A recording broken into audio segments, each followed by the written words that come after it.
Mes chers camarades, mes chers amis de la lutte, notre pays, les Comores, est actuellement confronté à de nombreux défis économiques.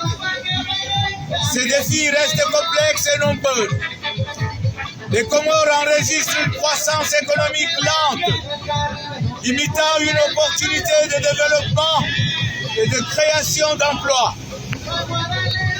Une grande partie de la population vit sous le seuil de pauvreté, ce qui accentue les inégalités sociales et économiques.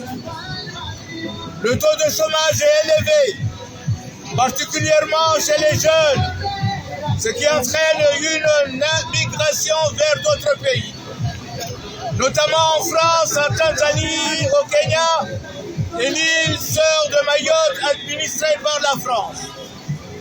Les infrastructures de base telles que les routes, l'électricité et l'accès à l'eau potable sont en mauvais état et insuffisantes pour soutenir une croissance économique durable. La corruption reste un obstacle majeur au développement économique, affectant la confiance des investisseurs et la transparence du gouvernement. Le pays est confronté à une dette publique élevée, limitant les capacités d'investissement dans des projets de développement. Face à cela, la population comorienne s'aspire à une amélioration de leurs conditions de vie, à une gouvernance plus transparente et à une juste équitable. Toutes les initiatives locales et internationales sont vouées à l'échec tant que Azali et sa bande resteront au pouvoir. Comment mesurer la santé d'un pays? Mes chers amis de la lutte, un pays comme manque de tout, on ne vit pas heureux. Demandons aux Mauriciens qui sont dans le top 10 des pays heureux.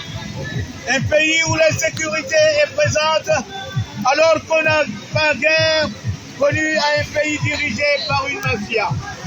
La corruption et la clientélisme ruinent les bonnes initiatives. Azali Asmani a récemment informé un nouveau gouvernement après les nominations des députés et des maires. On constate l'éviction de Fakim Bradabi au ministère de l'Intérieur. Lui, qu'on n'oubliera jamais, était le chef de renseignement, répression et torture de la population. Devenu ministre de l'Intérieur, il a catégoriquement détruit l'essence même des élections. Il a donné des résultats chez lui, à son domicile, et non au ministère de l'Intérieur. Ces résultats ne reflètent en aucun cas des PV ou des dépouillements. Pardon. Les urnes selon Fakri peut être comme Kiki. On aura sa définition prochainement. Rien n'a changé. Même Madame Tibako Masera est reconduite. Elle est toujours la porte-parole de la bande de voyous au pouvoir.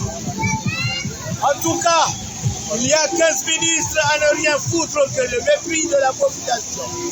Rajouté à une présidence qui n'arrive même pas à faire des mises à jour de son propre Internet depuis le 13-12-2024.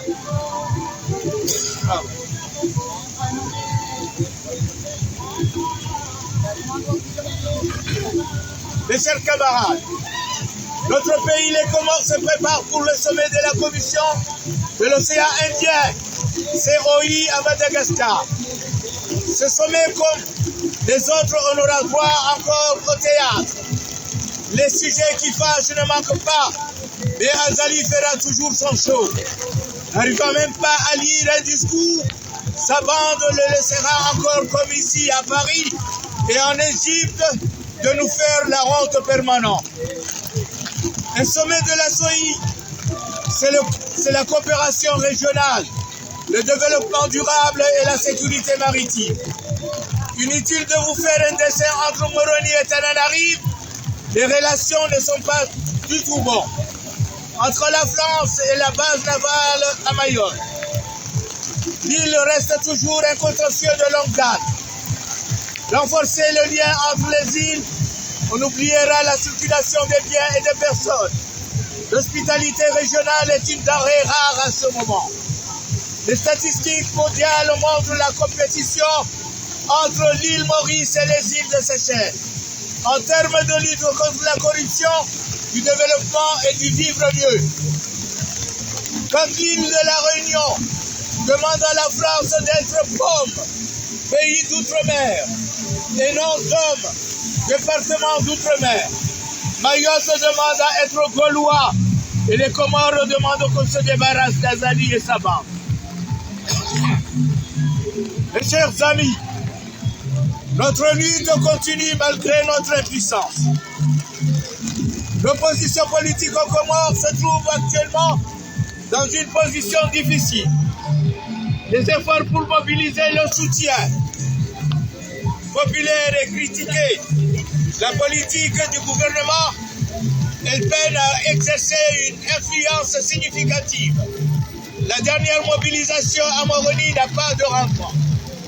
Enfin, l'opposition est fragmentée, avec des divergences internes qui l'affaiblissent sa capacité à présenter un front uni. De plus, les restrictions imposées par le gouvernement sur les activités politiques et les libertés civiles compliquent la situation. L'opposition continue néanmoins de chercher des moyens de se faire entendre en utilisant les plateformes sociales, les médias et les alliances internationales. Le chemin vers une opposition efficace et influente semble encore long et ardu. Quant à nous, collectifs de Paris, restons dans la lutte jusqu'à l'établissement de l'état de droit aux Comores. Vive les Comores unis, je vous remercie. Mpaka ndavo Comores Media Source antenne Paris ngari junda orandi vanu place de la République ngamushi ngamona ukarusumambia ni yemvua ikao nge izia ye manifestation au Comores Media Source antenne Paris ranzi leo tarehe 20 ya mwezi wa April 2025 ngari junda vanu place de la République rikaishilia ye discours ya Ben Ali dit au président appel de Paris aux sections à Paris aux Île-de-France donc au Chilia il y a discours à Watampakadavo Comores Media Source ranzi leo tarehe 20 ya mwezi wa April 2025 Karimbo shirano marhaba ranzi dabanu place de la République ngamonao ye helienzia emfairi tabishao avo ngari kazo yavo au mama Mungu kaya wakatungo jina yemvua kena uritambisha ima mushilia ye diskuru ibalia ze nukto ikawo ngasoko ujiriye Komoro mfumori jao kawo amadeli mjwao Azali ngujo kaenda haruma ye sommet Osoyi à Madagascar le 24 avril 2025 abo ngam njawezi jola yabo ukayanga bo mikataba ya he base militaire naval ikaonge tuko hansi wa Maore bien sûr Azali il est prêt à tout pour garder sa place donc abo karsui kabasi il y a pas photo abo ngari bushirani wakati mwema dumtum bikhair.